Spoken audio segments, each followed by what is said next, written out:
Ónæmi er hæfileiki líkamans til að eyða sýklum sem og utanaðkomandi og sjúkum frumum. Ónæmi það skiptist í ósérhæfðar eða meðfæddar varnir sem skiptast svo enn frekar í ytri varnir og innri varnir, en ósérhæfðar varnir gera ekki greinamun á mótefnavökum og mótefnavakar geta verið til dæmis bakteríur eða veirur. Þær eru ósérhæfðar, þar að segja að þær virka án þess að líkami hafa komið í snertingu við þessa þætti áður. Sérhæfðar varnir, þær eru áunnið ónæmi og þær greina á milli mismunandi mótefnavaka. Eitilfrumurnar, B- og T-eitilfrumur, sjá sérhæfðu varnirnar. Ósérhæfðar varnir er hæfileikin til að bægja frá sjúkdómum og kallast mótstaða. Ef mótstöðu vantar verður maður næmur. Sýkill er svo sérhver sjúkdómsvaldandi örvera. Ósérhæfðar varnir taka ekki tillit til gerðar sýkils eða framandi efnis, heldur fær allt sömu meðferð. Húð og slímhúð í öndunarvegi, meltingavegi og þvagrás til dæmis sjá ytri varnir líkamans og veita bæði eðlis- og efnafræðilegar hindranir gagnvart sýkjandi örverum og framandi efnum. En þar sem er op á yfirborðið, eins og það sem tárakirtlarnir eru, munnur og annað, að þar eru sótthreinsandi efni til að verjast gegn bakteríum og framandi efnum.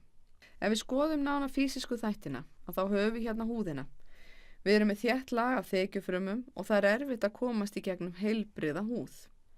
Dauðar húðfrumur þær eru alltaf að detta af með óhreinindum, en ef við fáum sár á húðina, bruna eða skurð, þá er alltaf hætta á sýkingu og að bakteríur komist í gegn.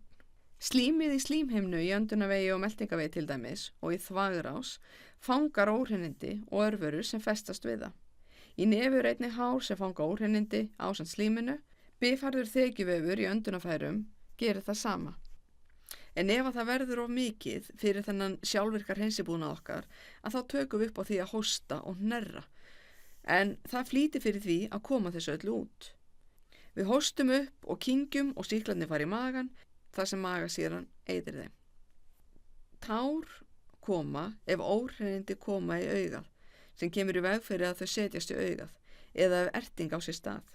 En tárin eru hreinsikerfi augans og í tárunum er til dæmis að finna leysiensím sem geta brotið niður bakteríuveggi ákveðina baktería. En leysiensími er einnig til staðar í munnvatni, svita, slími í nefi og í vefjavessa. Munnvatn er svo búið til á munnvatnskirtlum og hreinsar munnin rétt eins og tárin hreinsa augað. Það tekur óhreind af tönnunum og skóla munnin og kemur þannig í veg fyrir að þyrpinga myndist.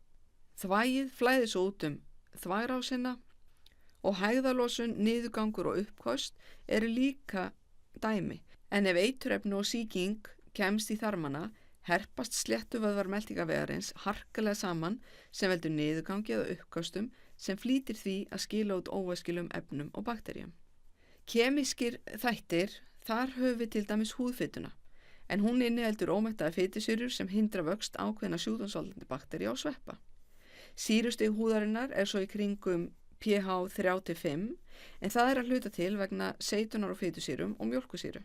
Sviti hjálpa til að skóla bakteríur að yfirborði húðarinnar og meltingasafar sem eru framleiddir af kirtlum í maganum er blanda af saltsýru, ensímum og slími og hefur lágt sýrustig eða 1,2-3 og eyðir þar að leiðandi mörgum bakteríum og eiturefnum þeirra. Slím í leggöngum er einnig örlítið súrt og hamla þannig bakteríuvexti, en það ýtir einnig óhreinindunum út.